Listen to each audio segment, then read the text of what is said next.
fine. Great God of wonderful surprises, we enter this season of preparation for your Son's coming, looking not for just a memory of past events, but anticipating a return. We strive to get our lives in order and pray that our giving of ourselves to these preparations might reflect the earth-shaking importance of his coming. Help us to give ourselves generously, for we do not know the day or the hour. We pray in the name of the one who will come. Amen.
Go.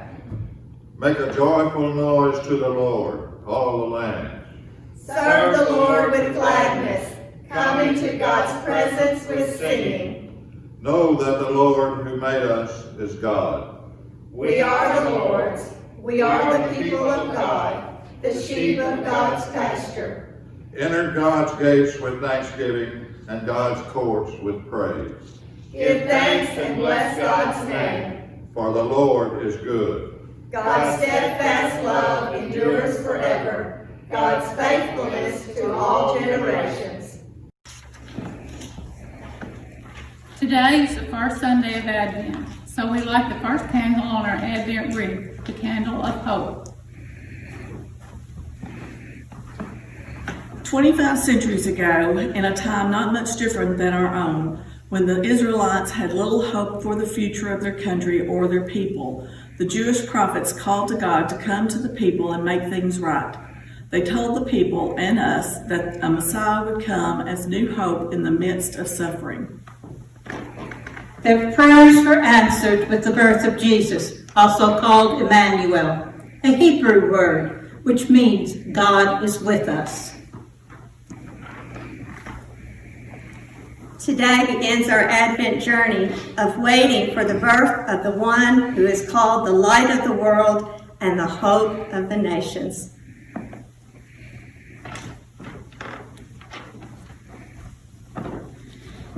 As we light the candle of hope, we give thanks for the prophets of today who dare to speak words of hope for liberation, who say no to the evil in the world, and who call us to overcome our comfortable fears so that we may let go of faulty ways of thinking and doing and explore new realms of unimagined visions of how things could be. Which candle will light? Let us pray. So many in your world, holy God, have lost hope or put their hope in false promises. Sometimes it feels you aren't with us but are far, far away. We pray that you come into our world again. Be Emmanuel for us so we may notice where you are already present. Enter our hearts to see in new ways the creative power of hope.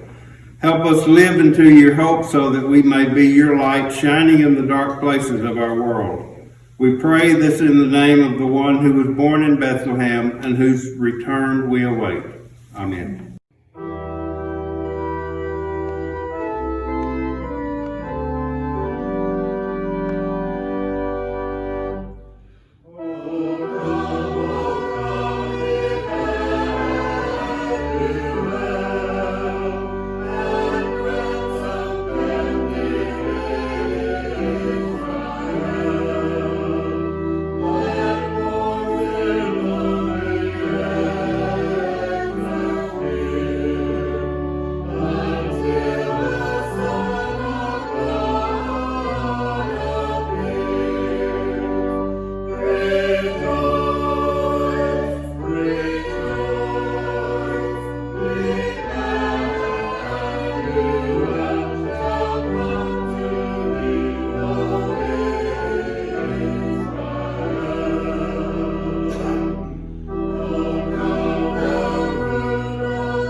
Good morning, everyone.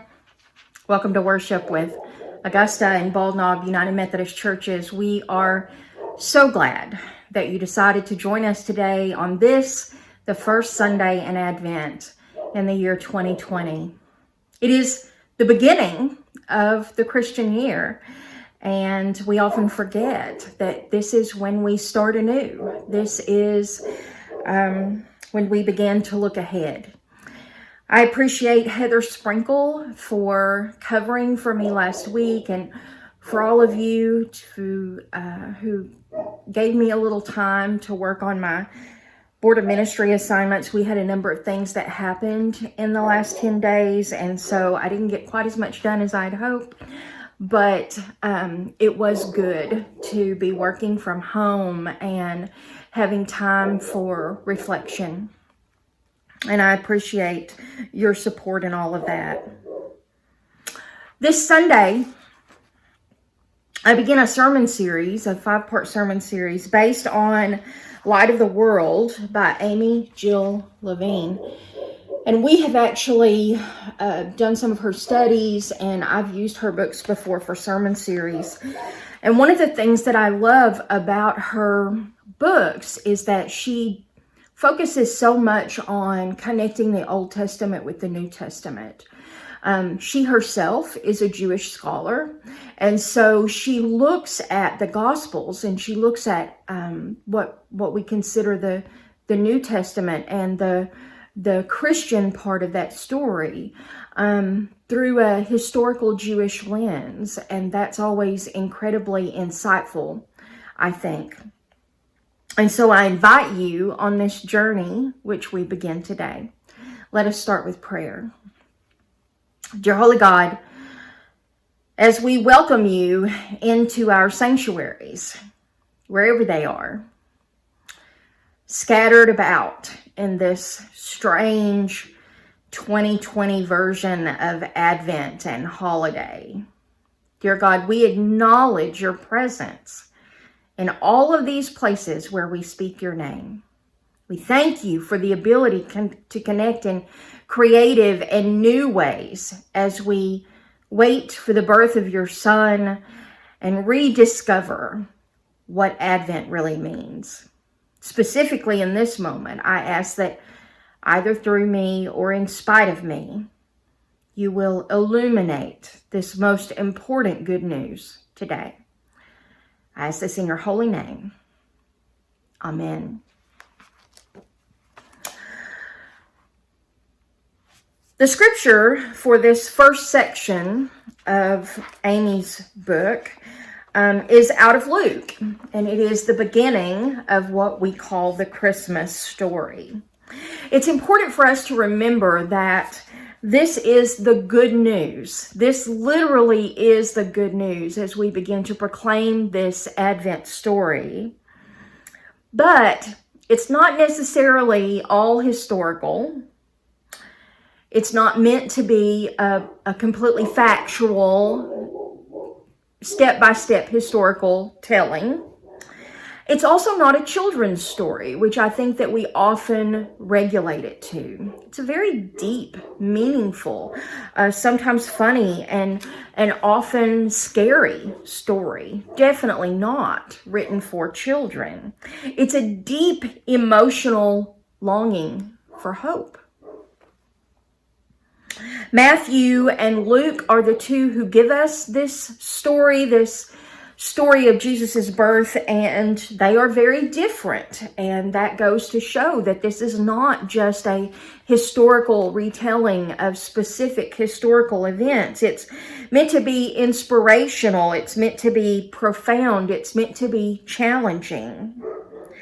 And I think the most important thing for us to remember as we rediscover the story of Jesus's birth is that it's meant to draw us in. It's meant to cause us to ask, what does this story mean for me here and now, today?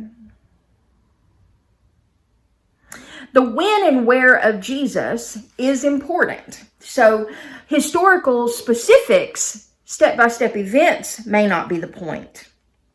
But the when and where of Jesus is important.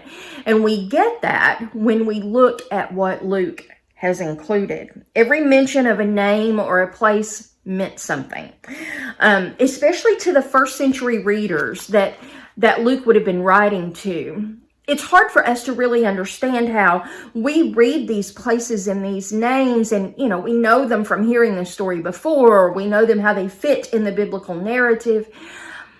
But those names and places would have meant something different to the first century people who Luke was writing for. The closest example that I can think of, a couple actually, would be when I mentioned the assassination of JFK. There are historical specifics that go along with that. So students of history can tell you when that happened and where that happened and who was involved, and maybe they can even recite what some of the theories are about what happened. But if you were alive during that time, when I say the assassination of John F. Kennedy, that means something very deep to you. You probably remember exactly where you were. You remember the circumstances of your life. You remember the emotions that you felt in that time period. Loss, grief, fear. And so the mentioning of the assassination of John F. Kennedy, while it may be historical, is really something deeper. And it evokes a great meaning. Younger generations, for them, it might be the mentioning of 9/11. 2,000 years from now, they will be able to tell you the date and the time and who did it and all those kinds of things. But for those who sat in front of the TV, or worse, lived through it in New York City, when you say 9/11, it evokes something more than just the name or the place. And every name and place that's being mentioned in the birth of Jesus would have the same impact. It's important to realize that Luke is not just telling us the historical events. Luke is a storyteller. And so everything that is included and the stuff that is left out on purpose has a meaning. It has a place. He is telling a story. King Herod of Judea. We may all know where he is. It helps us to place this story in time, at least somewhat.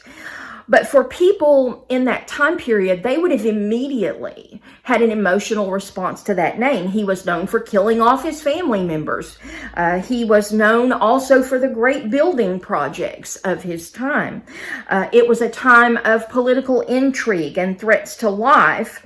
And it will literally be his son that orders the death of John the Baptist, whose birth is actually what we studied in today's scripture from Luke. And so all of those things would have come to thought at the mention of his name.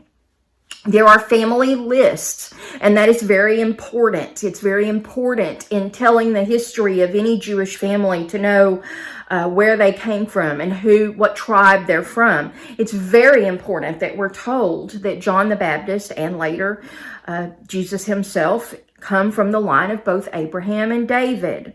Elizabeth comes from a line of priests. Her background is a priestly background. But it's going to be important as we go through Advent and we read the rest of this story to know that Mary's background was not any of those things. Her background is not even told. She is obscure.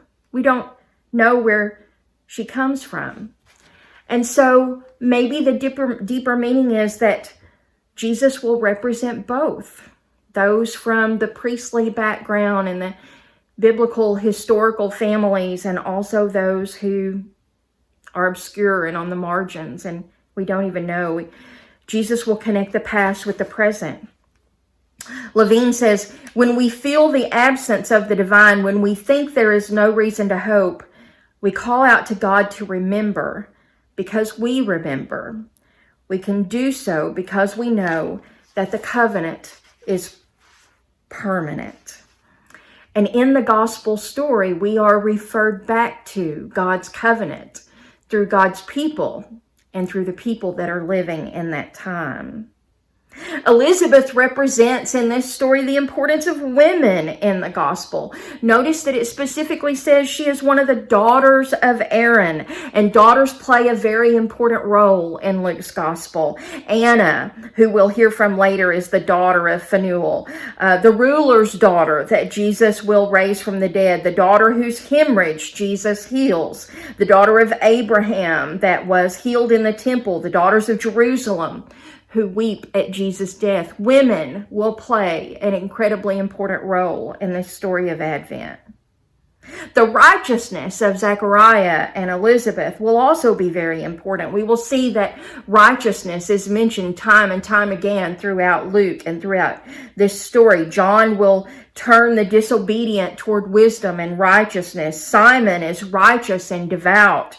The centurion at the cross proclaims that Jesus was, in fact, righteousness. And we see that in all of these elements, in all of these people where we are reminded of righteousness, it isn't necessarily about having a correct theology. Certainly no one would say that the centurion had lived with a correct theology. It's actually about behaving in ways of justice. Righteousness is not about what we believe, but about how we behave. The Jerusalem temple is also in this beginning of the Advent story, and we're told that it's a time of incense burning. It's literally a time of worship, and that's how we're supposed to come into this Advent season, ready to worship.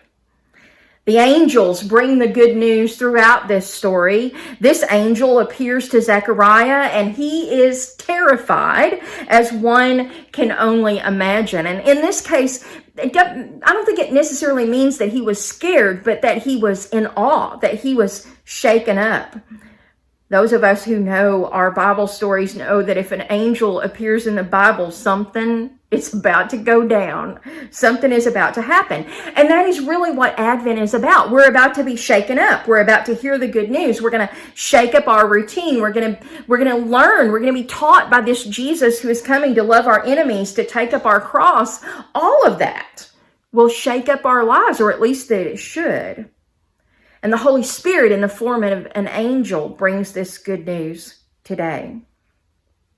Zechariah's doubt has a place in this story. His first reply in this story to the angel, when the angel says, "You're going to have a baby," Zechariah says, "But we're so old." The angel is offended by this and says, "Who are you to doubt me? Who do you think you are?"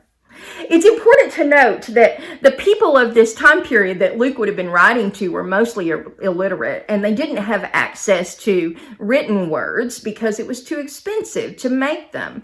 And so for most people, they would hear this story, not just told, but literally acted out. It would have been performed.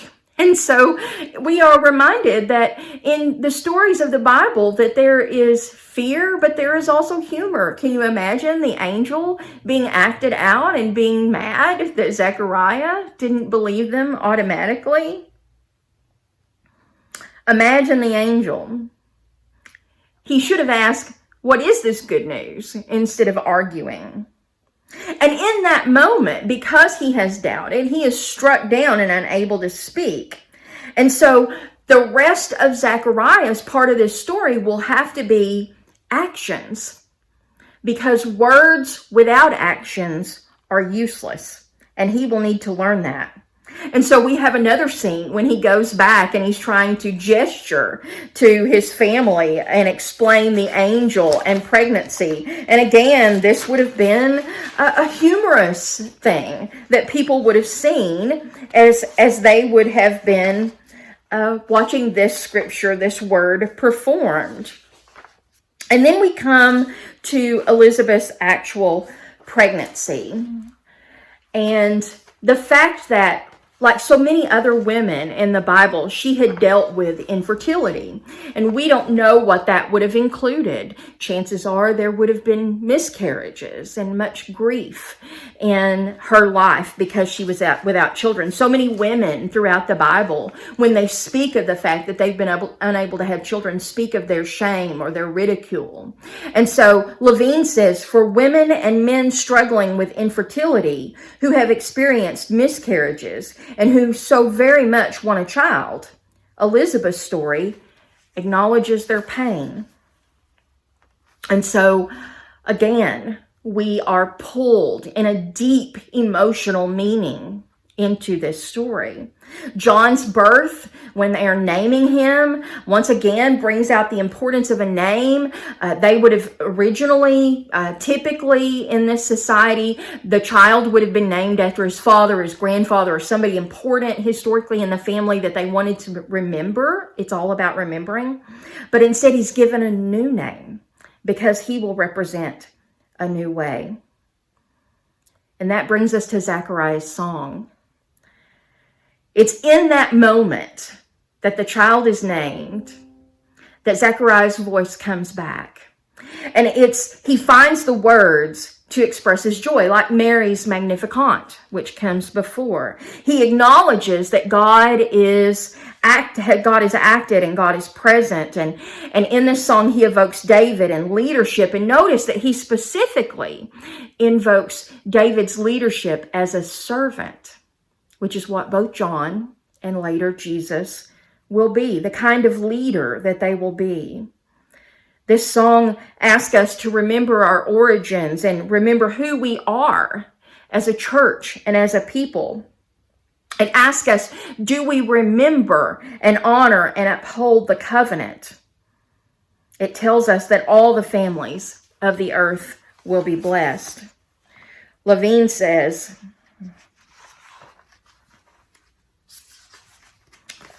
by evoking Isaiah's prophecy, Luke is telling readers, I've given you the first verse of Isaiah 40.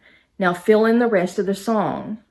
Zechariah, by alluding to Isaiah, reminds us of exile and return, of promise and fulfillment of ancient Israel, and the new movement to come. And that movement, that literal movement, goes from the followers of John who walked out into the desert to hear his good news, to Jesus and the followers of Jesus who will literally take up everything they have and go and follow this teacher, this rabbi, in what becomes known as the way. Walking the walk physically, not just talking the talk.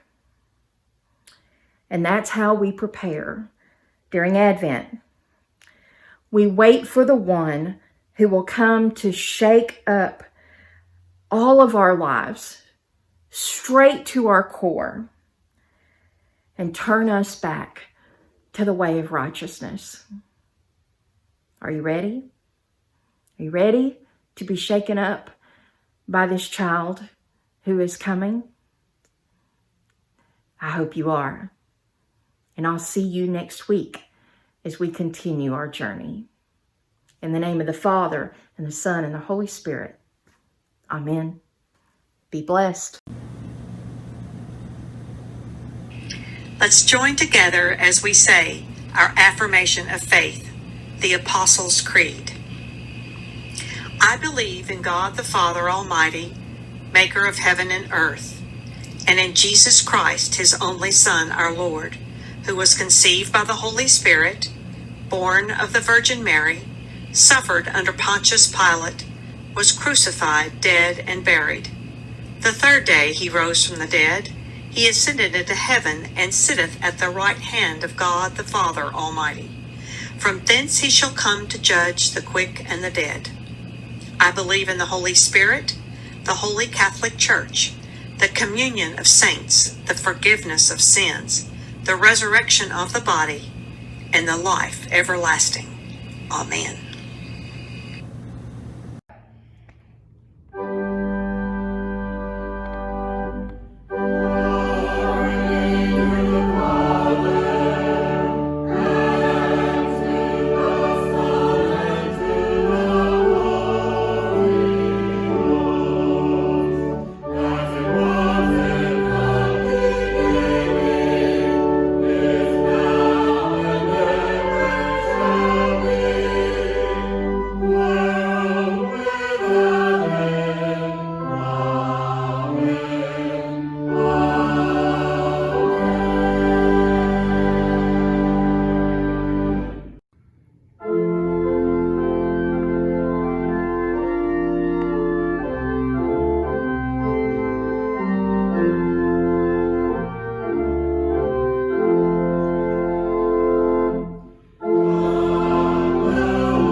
As this pandemic has thrust us out of the church building and into the world, and we have gone forth to be the church, may God's grace shine upon you.